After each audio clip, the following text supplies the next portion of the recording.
পলি আজকে ছোট আলু আর করলা দিয়ে ভাজি করতেছে।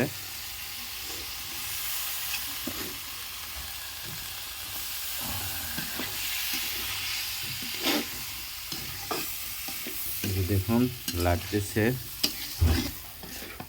দিয়ে দাও ওগুলো সবগুলো দিয়ে তখন এ করো।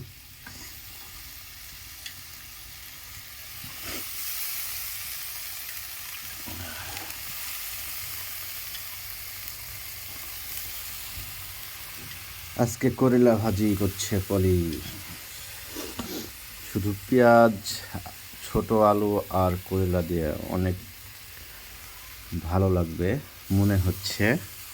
তার হাতের রান্না সব সময় ভালোই লাগে, খারাপের কিছুই নাই, সব সময় ভালো রান্না করে।